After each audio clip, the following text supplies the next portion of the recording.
मित्रांनो, जर तुम्ही व्हॉट्सॲप वापरत असाल तर सावध व्हा. पोलिसांनी महत्त्वाच्या सूचना दिल्या आहेत. कारण एका क्षणात बँक खातं रिकामं होतंय.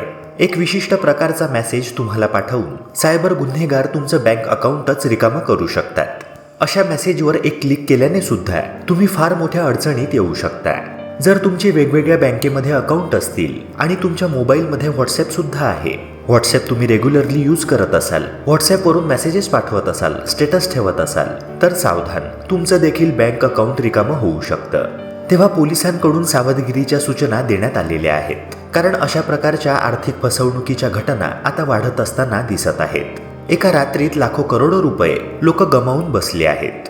तुमचं बँक अकाउंट कोणत्याही बँकेत असेल, तुमचा मोबाईल नंबर बँक खात्याशी लिंक असेल आणि सोबतच तुम्ही व्हॉट्सॲप वापरत असाल, तर काही गोष्टींची खबरदारी घेणे तुम्हाला अत्यंत गरजेचे आहे. नाहीतर तुमचे पूर्ण बँक बॅलन्सच रिकामे होऊन बसेल. सायबर गुन्हेगाराच्या एखाद्या अननोन मेसेजवर क्लिक केल्या केल्या तुमचे अकाउंट बॅलन्स नील होऊ शकते. आणि ह्या सायबर गुन्हेगारांच्या जाळ्यामध्ये केवळ अशिक्षित लोकच नव्हे तर अगदी सुशिक्षित नोकरदार वर्ग सुद्धा बळी पडत आहे. एक विशिष्ट प्रकारचा मेसेज तुम्हाला पाठवून एक लिंक सुद्धा त्या मेसेजमध्ये दिली जाते.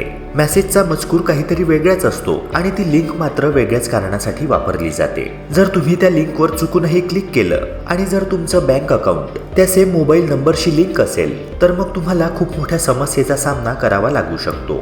तेव्हा अशा प्रकारच्या ह्या आर्थिक फसवणुकीला आळा घालण्यासाठी काही उपाययोजना देखील तुम्हाला माहिती असणे आवश्यक आहे. अत्यंत महत्त्वपूर्ण असा हा आजचा व्हिडिओ असणार आहे. जर तुम्ही मुख्यमंत्री माझी लाडकी बहीण योजनेच्या लाभार्थी असाल किंवा शासनाच्या इतरही योजनांचे लाभार्थी असाल, तुमच्या बँक खात्यामध्ये या योजनांचे पैसे वर्ग होत असतील आणि त्याच बँक खात्याला तुमचा मोबाईल नंबर तुम्ही लिंक केलेला असेल, जर कोणी काही पैसे त्यात जमा केले किंवा त्यातून पैसे डिडक्ट केले तर तुम्हाला मेसेज येत असेल आणि त्याच मोबाईलमध्ये व्हॉट्सॲप देखील असेल, तर काही उपाययोजना करणे तुम्हाला अत्यावश्यक आहे, जेणेकरून तुमच्या कष्टाचा पैसा सुरक्षित राहील आणि अशा आर्थिक फसवणुकीपासून तुम्ही स्वतःचे संरक्षण करू शकाल. व्हॉट्सॲप युजर्ससाठी म्हणजेच व्हॉट्सॲप वापरणाऱ्या लोकांसाठी पोलिसांनी काही महत्त्वाच्या सूचना दिलेल्या आहेत. त्या सूचना काय, त्या उपाययोजना काय, सगळं काही इन डिटेल आपण आजच्या ह्या व्हिडिओच्या माध्यमातून जाणून घेणार आहोत. तत्पूर्वी जर तुम्ही आपल्या यूट्यूब चॅनलवर नवे असाल तर व्हिडिओला लाईक करून चॅनलला नक्की सबस्क्राईब करा. कारण की अत्यंत महत्त्वाचे अपडेट्स आपल्या यूट्यूब चॅनलच्या माध्यमातून मी तुमच्यापर्यंत पोहोचवत असतो. तेव्हा तुमचे सहकार्य मला अपेक्षित आहे. चला तर मग मित्रांनो, ह्या अत्यंत महत्त्वपूर्ण व्हिडिओला लगेच सुरुवात करूया. मित्रांनो, यूपीमध्ये एक रिसेंट इन्सिडेंट झाला. एका अननोन नंबरवरून एका महिलेला कॉल आला. ती महिला हा अननोन कॉल उचलते. कोण बोलतंय ह्याबद्दल विचारपूस करते, मात्र समोरून काहीच आवाज येत नाही. 20-25 सेकंद हा मोबाईल कॉल चालतो. पुढून काहीच प्रतिसाद येत नसल्याने ती महिला हा कॉल बंद करते. फोन बंद करताच एक मेसेज तिला येतो, ज्यात असं लिहिलेलं असतं की तुमच्या बँक अकाउंटमधून ₹1 डिडक्ट झालेला आहे. त्या मेसेजकडे महिला दुर्लक्ष करते. मात्र थोड्या वेळानंतर म्हणजेच 10-15 मिनिटांनंतर अजून एक मेसेज तिला येतो आणि त्या मेसेजमध्ये लिहिलेलं असतं की तुमच्या अकाउंटमधून ₹95,000 डिडक्ट झाले आहेत आणि इतकेच पैसे तिच्या अकाउंटमध्ये बॅलन्स होते. जर त्याहून अधिक रक्कम तिच्या बँकमध्ये असती तर ती अमाऊंट सुद्धा डिडक्ट झाली असती. म्हणजेच काही मिनिटांमध्ये त्या महिलेचं बँक खातं अक्षरशः रिकामं झालं. आणि अशा प्रकारे आजकाल ऑनलाईन फसवणुकीचे प्रकार दिवसेंदिवस वाढताना दिसत आहेत. आता मित्रांनो, ही फसवणूक झाली फोन कॉलद्वारे. फसवणुकीचे आणखी काही प्रकार आहेत. हे सायबर गुन्हेगार आता व्हॉट्सॲपचा देखील फसवणुकीसाठी वापर करू लागले आहेत. एकतर ह्या व्हॉट्सॲप मेसेजेसमध्ये अत्यंत एक्साइटिंग असे ऑफर्स तुम्हाला देण्यात येतील, ज्यात कुपन कोड वगैरे दिलेला असेल. अगदी 10-20 हजाराची वस्तू तुम्हाला 500-600 रुपयांमध्ये मिळणार. मात्र त्यासाठी तुम्हाला हा कुपन कोड वापरावा लागणार आणि त्याखाली त्याची लिंक दिलेली असेल. किंवा मग एखादा लकी ड्रॉ तुमच्या नावे जाहीर झाला आणि ते गिफ्ट मिळवण्यासाठी किंवा पैसे मिळवण्यासाठी तुम्हाला खालील लिंकवर क्लिक करावे लागणार. अशा संदर्भाचा हा मजकूर असतो. भोळी भाबडी जनता या मेसेजवर लगेच क्लिक करते आणि एक मोठी चूक करून बसते. आणि मग एकदा का बँक बॅलन्स 0 झाले की मग तुम्ही काहीच करू शकत नाही. ना बँक कर्मचारी तुमची मदत करू शकतात. शेवटी पोलीस स्टेशनमध्ये जाऊन तक्रार तुम्हाला करावी लागते आणि त्यातूनही कारवाई होऊन तुम्हाला पैसे मिळतील की नाही याची देखील शाश्वती नाही. मित्रांनो, अशा घटनांचे प्रमाण आता इतके वाढले आहे की खरंच हा 21व्या शतकातील एक मोठा गंभीर प्रश्न निर्माण झाला आहे.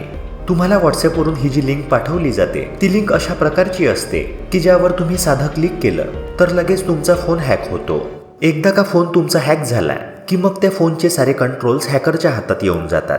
जगाच्या कोपऱ्यात तो कुठेही असो तुमचा फोन नियंत्रित करू शकतो. आणि सोबतच त्या मोबाईलद्वारे तुमच्या बँक खात्यातील पैसे दुसऱ्या बँक खात्यात ट्रान्सफर करू शकतो। इतकेच नव्हे तर तुमच्या मोबाईलमध्ये जे फोटोज सेव्ह केलेले आहेत त्यांना मॉर्फ करून त्यांना एआयच्या मदतीने एडिट करून मग त्या फोटोजद्वारे तुम्हाला ब्लॅकमेल करून तुमच्याकडून पैसे सुद्धा वसूल केले जाऊ शकतात। तेव्हा मित्रांनो, अशा गोष्टींना आळा घालण्यासाठी काय करायला हवे, काय उपाययोजना करायला हव्यात त्या पोलिसांनी सांगितल्या आहेत। तर सर्वप्रथम तुम्ही एक गोष्ट करायची आहे, व्हॉट्सअपवर कोणताही मेसेज आला तर तो मेसेज ओळखीपैकी आहे की अननोन आहे हे सर्वप्रथम चेक करा। अननोन कुठलाही मेसेज असो त्या मेसेजवर शक्यतो क्लिक करू नका, किंवा क्लिक केलेही असेल तर त्या मेसेजमध्ये दिलेल्या एखाद्या लिंकवर चुकूनही क्लिक करू नका। ही चूक करणे तुम्हाला टाळायचे आहे। पोलिसांच्या सूचनेनुसार हा मेसेज बघितल्याबरोबर तुम्ही डिलीट करायला हवा, आणि जो मेसेज आला आहे त्या मेसेजला तुम्ही लगेच ब्लॉक सुद्धा करायला हवं। आणि जर चुकून तुमच्याकडून ही मोठी चूक झाली की एखादी लिंक तुमच्याकडून क्लिक झाली असेल, काही पैसे डिडक्ट झाले असतील, तर लगेचच तुम्ही एक उपाययोजना करू शकता। इंडियन गव्हर्नमेंटचा एक नंबर आहे सायबर सिक्युरिटी सेलचा, ज्यात सायबर गुन्हेगारी विरुद्ध उपाययोजना केल्या जातात, सायबर गुन्ह्यांवर कारवाई केली जाते। हा नंबर आहे 1930 तुमची जर फसवणूक झाली असेल तर या नंबरवर लगेचच फोन करा। 1930 तुमच्यासोबत काय घडलंय याची माहिती त्यांना द्या, मग त्यापुढे काय उपाययोजना करायची ह्याबाबत काही सूचना तुम्हाला पुरवल्या जातील। मित्रांनो, आय होप हा व्हिडिओ तुम्हाला अत्यंत महत्त्वाचा वाटला असणार, तेव्हा जास्तीत जास्त लोकांपर्यंत हा व्हिडिओ शेअर करा। अशाच प्रकारच्या महत्त्वपूर्ण व्हिडिओसाठी चॅनलला सबस्क्राईब करून बेल आयकॉनला नक्की प्रेस करा, तसेच व्हिडिओला लाईक करायला विसरू नका। भेटूया पुन्हा एका नव्या व्हिडिओसह। जय हिंद, जय महाराष्ट्र।